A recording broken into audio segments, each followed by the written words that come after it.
Victor Martin is also a première student and is passionate about music. Just a few weeks ago, he won the first prize of our school's talent show. He has been singing accompanied by his guitar for a very long time as a solo musician as well as a part of a band. As music is a part of his everyday life, his relationship with it has made him reflect on what stance music holds in today's society. Merci d'accueillir Victor Martin sur la scène.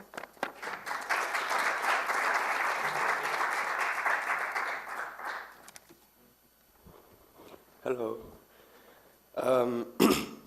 A year ago, I was thinking that since I'm born, I didn't spend a single day without listening to music.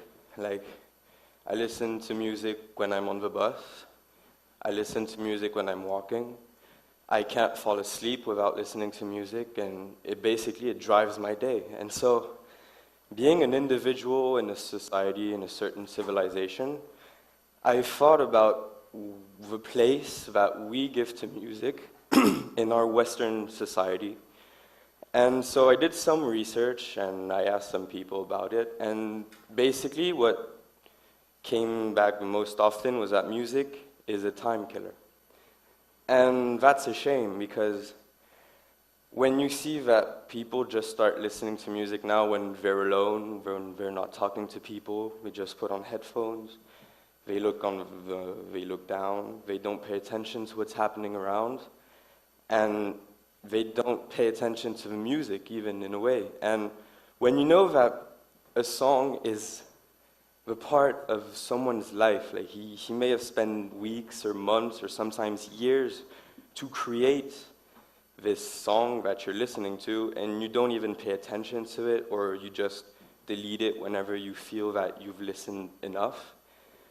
And people don't understand that today, and I wrote some numbers down because they were too impressive to memorize. And so this is coming from the RIAA, the Recording Industry Association, and it states that between 2004 and 2009, 30 billion songs were illegally downloaded. So that number is more than 4 times the world population. And as a result, it was a loss of $12.5 billion for the recording industry, and 71,000 jobs in the United States. And again, that's only in the United States. So put it on world scale, it's alarming, really. And in the last years, 67% of the music that was downloaded illegally. So I'm going to take an example. Like, imagine that, I don't know, you want to be an engineer, and you studied for 6 years at MIT. You spend thousands of dollars in a student loan that you can pay back, but it'll take like 30 years maybe. And some guy comes and he's auditioning for the same job as you are, and he got his diploma on a 3 weeks program on the internet for free. And he gets the job. Well, you'll be really pissed because you'll have $1,000 to pay back, and you won't have a job. You'll be on the street, you'll be at your parents' house, and it's humiliating. And it's the same thing with music. When you download it illegally for free, instead of buying it, you kill the artist producing this music. And when you see that in the African culture, the Asian culture, and even in some countries in Europe, and again, that's some countries, music is used to celebrate, to enrich the spirit, it has religious uses, and they use it everywhere. And when you look at the downloading areas, it's mainly the United States, it's mainly the European countries in the European Union, and it's mainly Canada too. So I think that our society pushes music back to a state where it oppresses it and it prevents it from living, basically. And so that's why I came up to do music.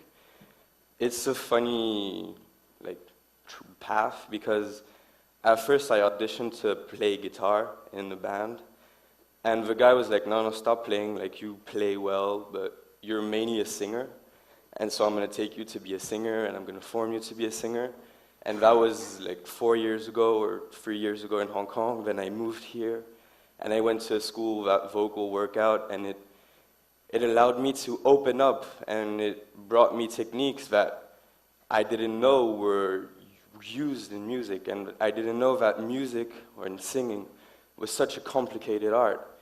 And so now when I see that people download illegally to have music instead of buying it, which would allow the musicians to repay debts, to live, and to be able to eat and sustain a family, I really think that it's a shame. And so I'm going to play a song by Keane that doesn't illustrate this fact, but can be opening, and it's mind-opening in a way.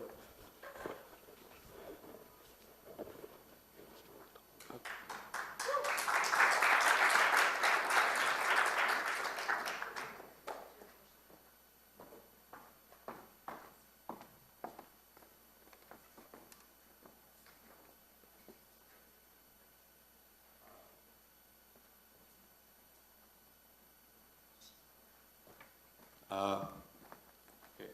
So the song is Somewhere Only We Know by Keane.